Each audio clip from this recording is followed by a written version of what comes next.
Here's what I was talking about. Some cinder blocks or bricks or something to make a deck. Ooh, you can get lots of ideas here. Water drainage, footpaths. Man, they got bricks, they got pallets. They got everything here. Awesome.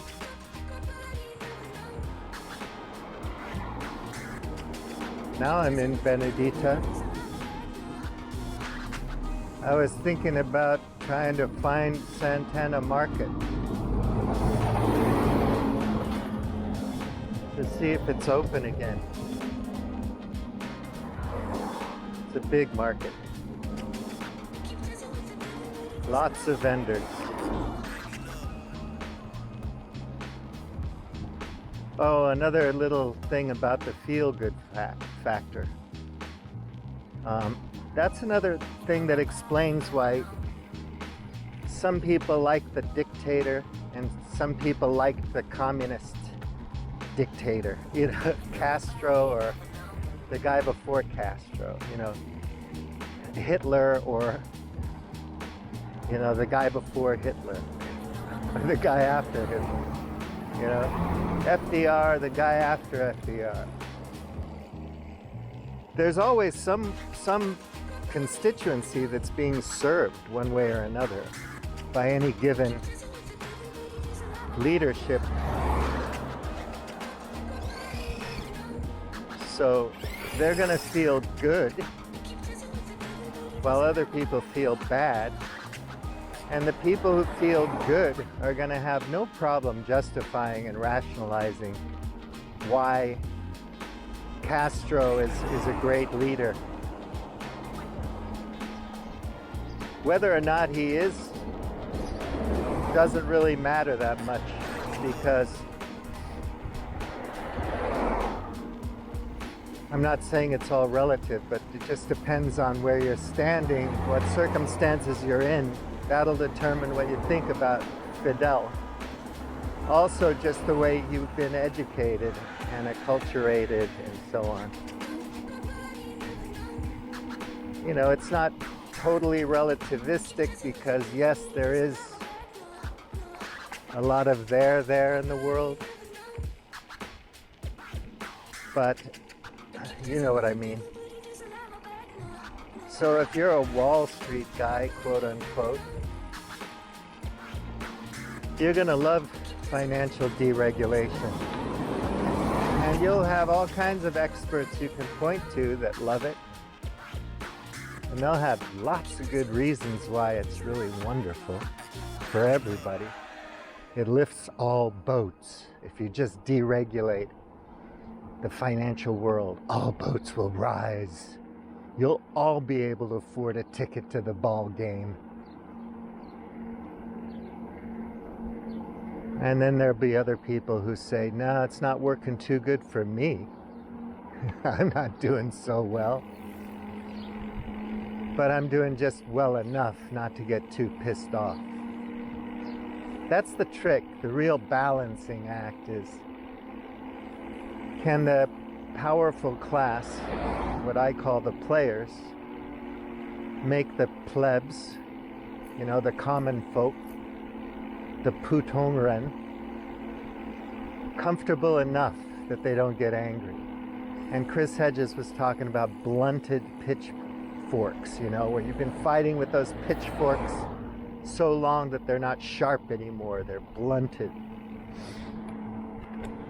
And finally you got what you wanted, you know, a union or, you know, an 8-hour workday or something.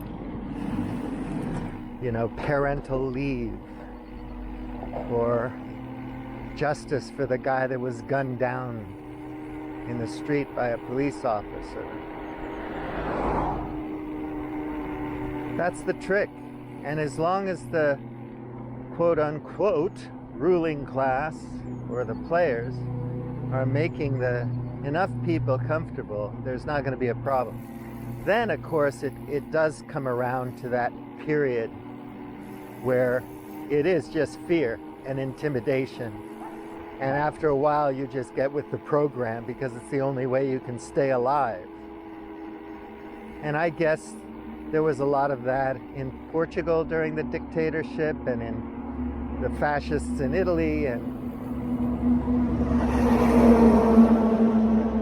Franco, and whatever.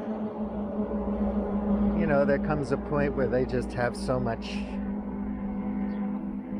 power, they don't want to lose it, and people are starting to see through it. Maybe the program isn't working well enough.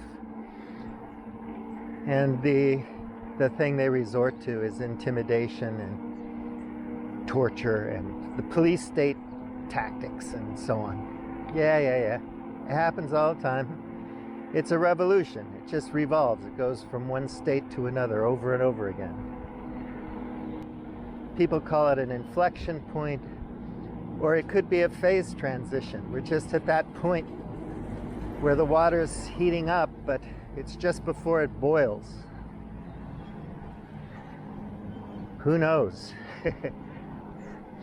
But I think that with some of the real problems that we're facing, when it starts to boil next time, it's going to be pretty rough on everybody, including the ruling class or the players or whatever you want to call them. Oh, that's a cool place. Very nice. Wonder if that's a private home or something else. It smells like olives here. So I don't know, but you can imagine the United States of America where everybody's decided that they need to be armed now.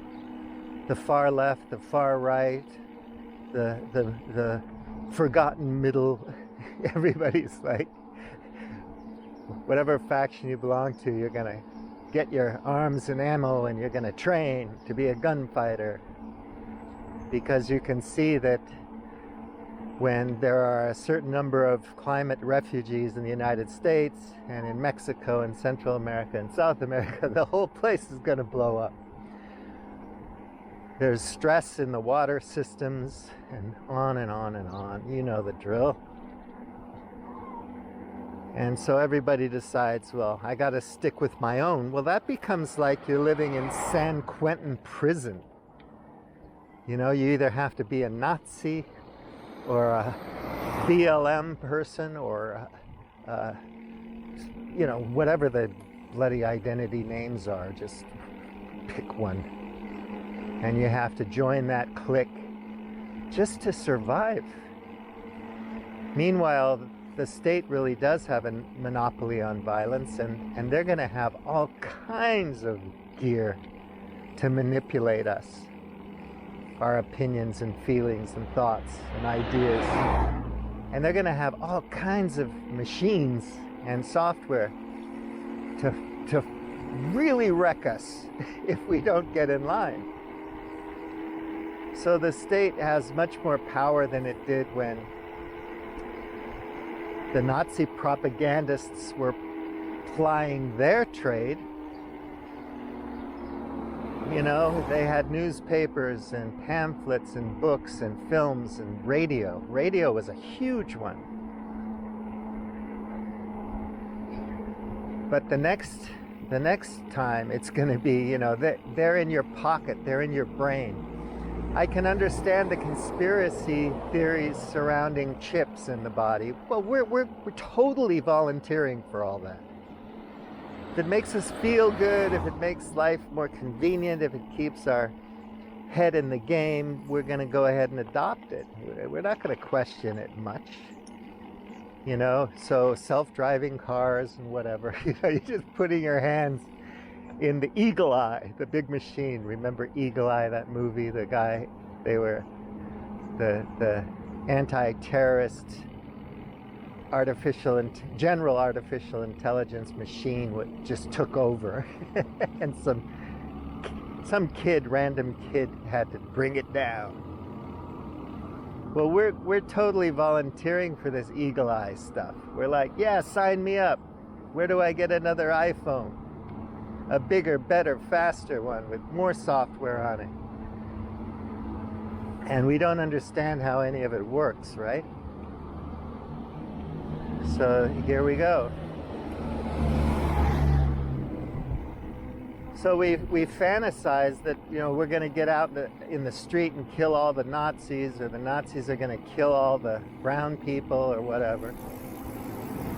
Get their eugenics program ramped up. But in reality, just think how strong the state is. And it's not just going to be the United States. It's going to be, Russia's going to have its mechanisms and software and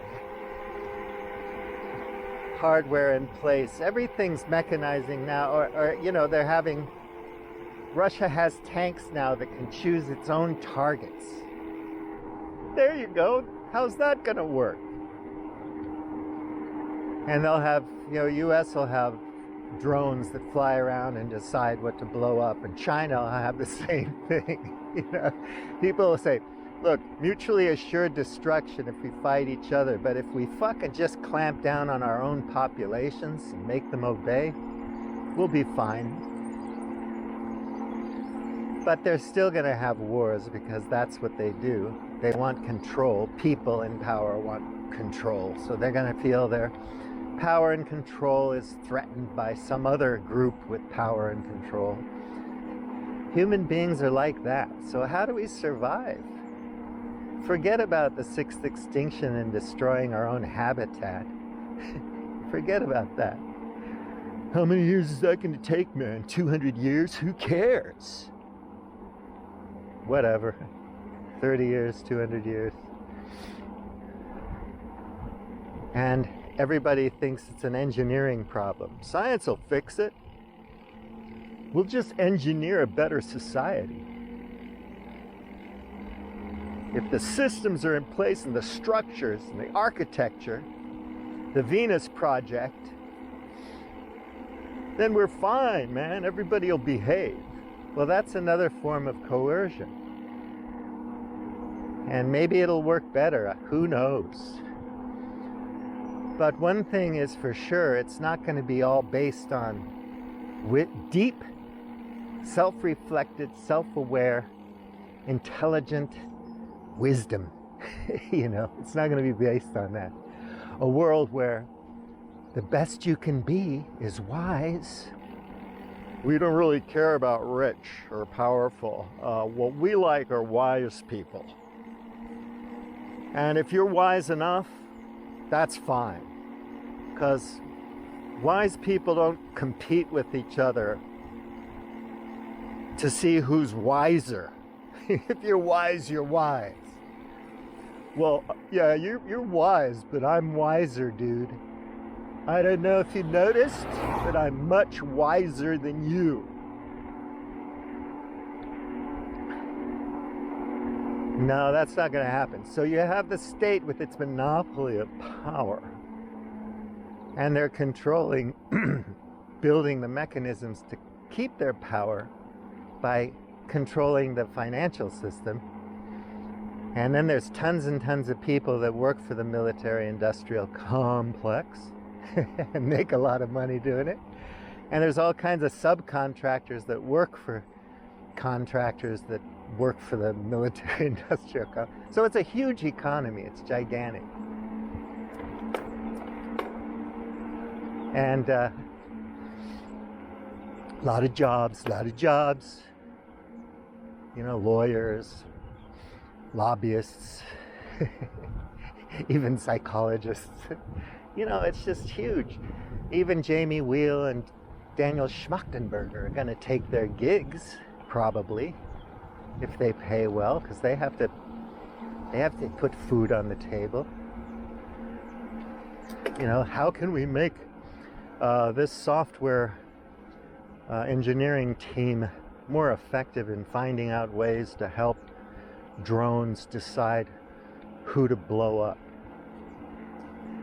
by themselves without human intervention? Can we make drones more humane than human beings? I have arrived at Santana Market and nobody's here.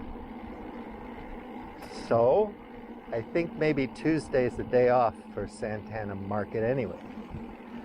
So I didn't learn anything. Tomorrow it might be full of vendors.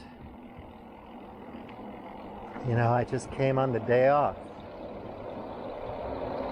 I don't know. I don't know shit. I just think I know. But I'm glad I came here. I didn't learn anything. I may have learned that Tuesday's a day off for Santana Market. Maybe I learned that, maybe not. Maybe it is indeed still shut down because of the COVID-19 crisis. So I don't know if I've learned anything yet, but I can go on my smartphone and look it up, and then I can say, oh, I learned that, but did I learn it from coming here and observing it with my own eyes, or did I learn it from looking it up on the smartphone? So there you have it. So, you know, it's a huge economy. They print trillions of dollars for the military industrial complex, and obviously a lot of people get paid from that budget. And so what are the incentives to, you know, roll that back and put the money into something else? Some people have said when they shifted some funds from the police to other social programs, it helped. Well, maybe it did, but is that the reason it helped? I don't know. How do you train police to be good at what they're supposed to be doing, which is serving and protecting? Or are we just going to make all these kind of badly trained, ignorant cops? Not all of them are badly trained and ignorant, of course, but you know, these poorly trained cops believing that they're some kind of military heroes, that they're special ops guys. I met a Delta Force dude at the bar when I was watching the Broncos game. He's nothing, man.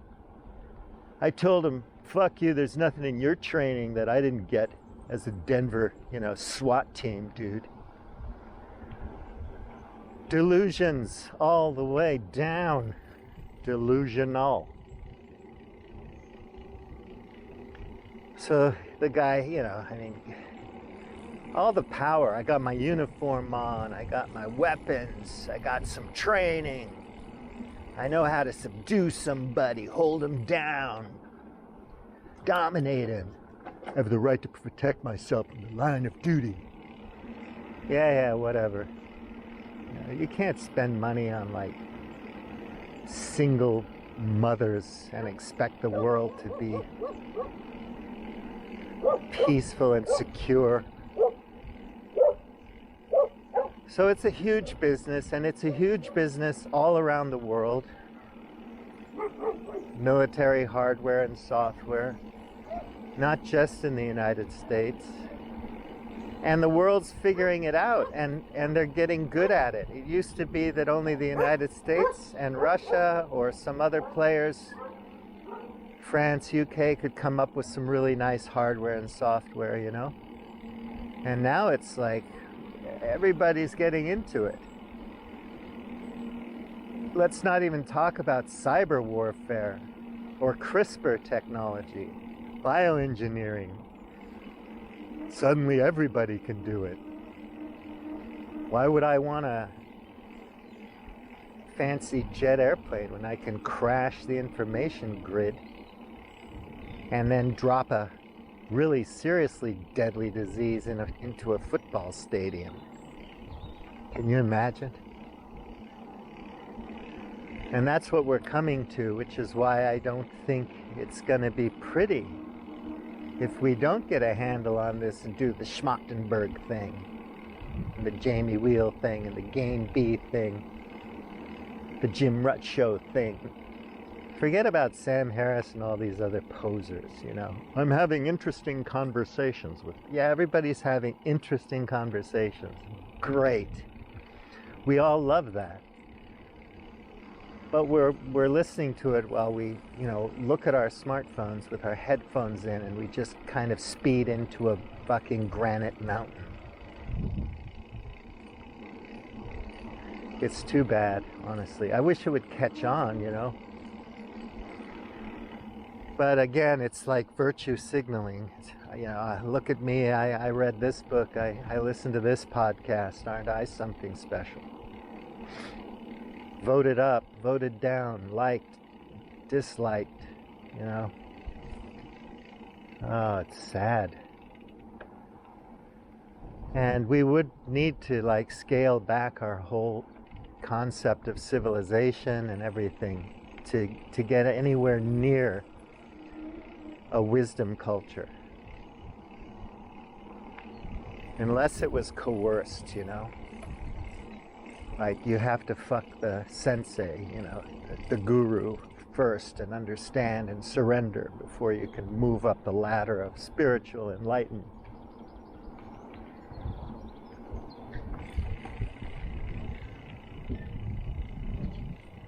I don't see a way out.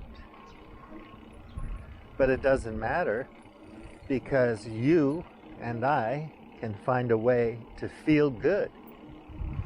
Mercado Santana. See. And if we can push our buttons, and make ourselves feel good, I don't think I want to go down to that big crowded road. So I'm going to try to skirt along these power lines. Hope I don't get cancer.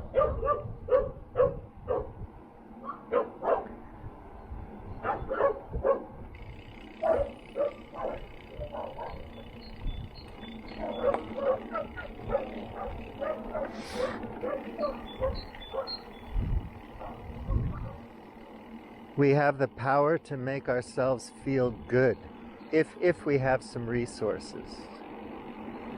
We can buy something that makes us happy and use that thing, or we can start a garden or volunteer, you know, give back, as it were, and feel really good. And that's what we're going to do, and it's a good thing. I want people to feel good.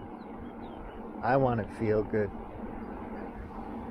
And if that's the best we can do, then that's the best we can do until everything explodes, and then we just fall into it like people did in the 1930s. The conflagration. And there are so many people in the States that think that that's what it's all about. You know, Jesus is coming. Judgment Day is here, you know. People have thought that for thousands of years. That's what it's all about. We don't have to worry, because the Bible tells us that this is all going to happen. It's prophesied.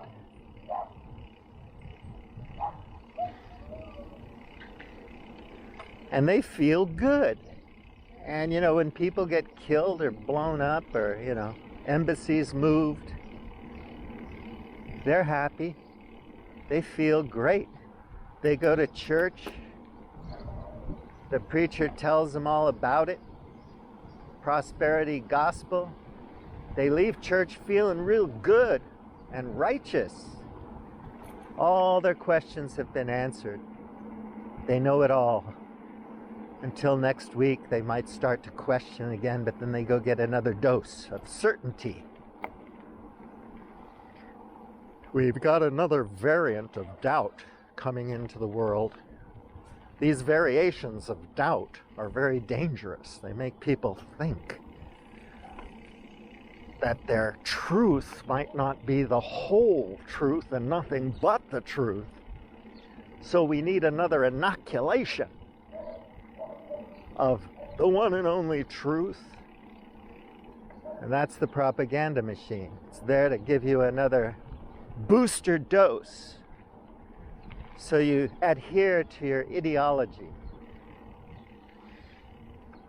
and you know you're right, that the white race is better than all the other races, and that the other races should just go live in peace somewhere with their race and leave us all alone so we can run the world proper, or whatever it is you think. Left identity politics, neoliberalism, postmodernism,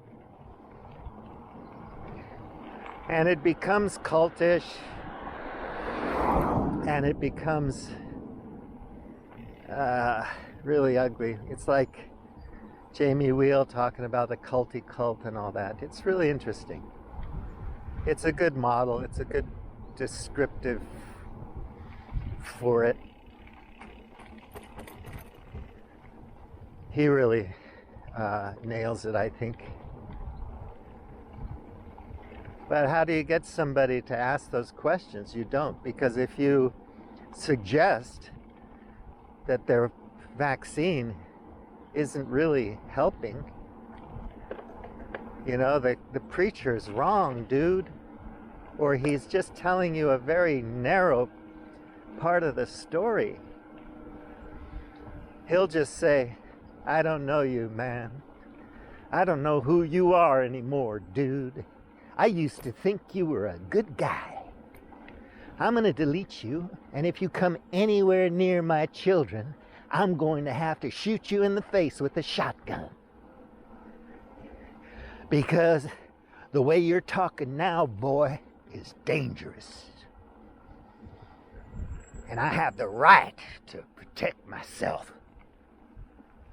My friend was telling me the other day during our conversation, she had a beg to differ moment with a Trump person, and that person got violent and threatening because he didn't like what she was saying. A big man, strong man, well-armed man with skills, didn't like what the little woman was saying. Had to resort to violent threats. My friend had to tell the police and other people about that. And they had to threaten him back so that he'd go away. See how that is? It's crazy. Absolutely crazy. So we go to the bookstore or the podcast or the website or the Facebook page to get a booster shot for the variants of doubt that have come into our lives and threatened our worldview, our understanding of the truth, the whole truth, and nothing but the truth. I'm not saying it's all relativistic. We don't have to go into all the various philosophical arguments over the last 2,000 years to talk about that. Just that the truth is a big picture, and it's complex. And it's situational, contextual. All kinds of things have to be taken into account when you're playing around with thinking you understand what's real, what's truth. And a lot of us don't want to do that because it leaves not culty cults, but doubty doubts in our world of truthy truths. And we don't like that. It doesn't feel good. It's like somebody who doesn't eat Brussels sprouts. You're not going to tell them that Brussels sprouts are good for you and that they're tasty with just a little bit of salty butter. They're not going to eat your Brussels sprouts because they don't like them. I don't like them. George W. Bush didn't eat broccoli, or was that his father? So anyway, that's a biggie. When this thing blows up, I think some people might think that the only thing that's going to keep us from, you know, this kind of World War II-esque thing where all these conflagrations just break out all over the place. Like there's a civil war in Colorado and one in Utah and one in Nevada and one in Oregon and one in Washington. You know, there's not just one big civil war between North and South. It's like every state has one. That kind of thing. I mean, wouldn't that be something? It's going to be this, you know, state-controlled, oligarch-controlled, big biz-controlled form of coercion and manipulation. It's going to just keep people from getting too nasty. And the police state. Sorry, we have a monopoly on violence here. When did you think you had the right to shoot somebody? I have a uniform, I have a badge, I have a license to kill. You are just a citizen. And even though we have open carry in this state, in this city, it doesn't matter. It doesn't give you the right. So how do you get over the state monopoly on terror and sadism and torture and violence and technology and hardware and finance? It's not for you, my friend. It's not for you.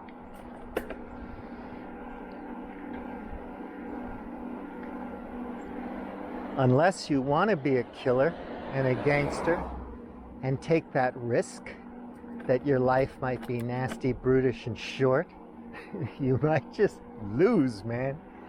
And sometimes the stakes are high. Like, if you lose this game, you die. You get taken out. This thing of ours is really fantastic. It's a wonderful culture. It's a rush. It's exciting. But of course, I got killed when I was 38. Or 25, or 16. You know, imagine the humiliation. Poor Bernie Madoff, you know, plays the game so well for so long, and then the humiliation. Did he care? I don't think so. I think he was just glad it was over.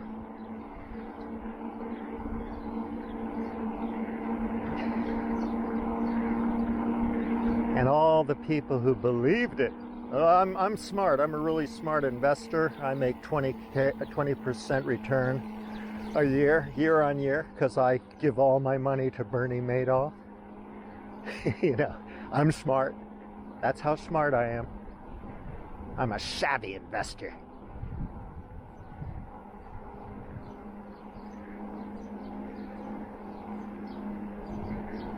Not for you, my friends. So what do we have? We have the right and the power to spend our $20 any way we see fit. Buy a pizza or an organic salad, go to the picture show, or buy a ticket to the ball game.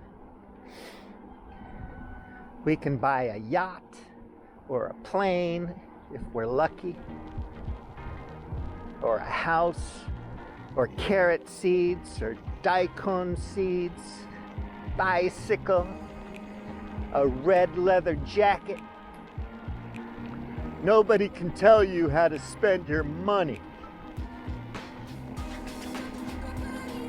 And you'll have lots and lots of pretty shiny things to spend your money on, and it will make you feel good when you're spending it. And then you'll have to get a hold of some more so you can spend more, so you can feel good again. And it's all tied to that.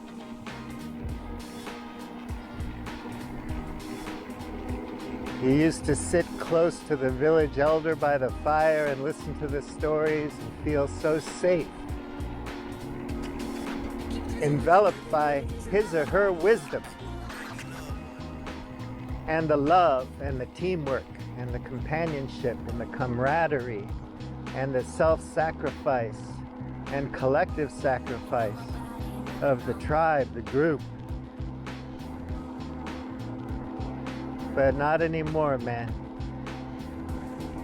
Because your identity is global and it's complicated. It's got lots and lots of layers. And it only fits like a puzzle. It only fits in one place, man. That's it. You see that little leaf there that fits into the sky in the background? That's me. I only fit there. That's my world. I don't belong on the rest of the picture. The big picture, to hell with that.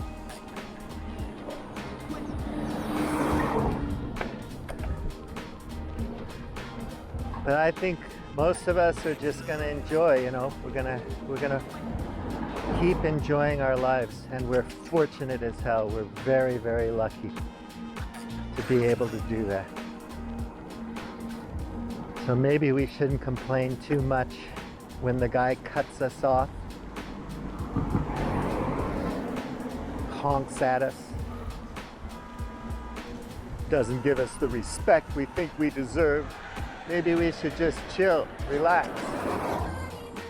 and be thankful that most of the time we feel pretty good about ourselves, our stuff, our identity.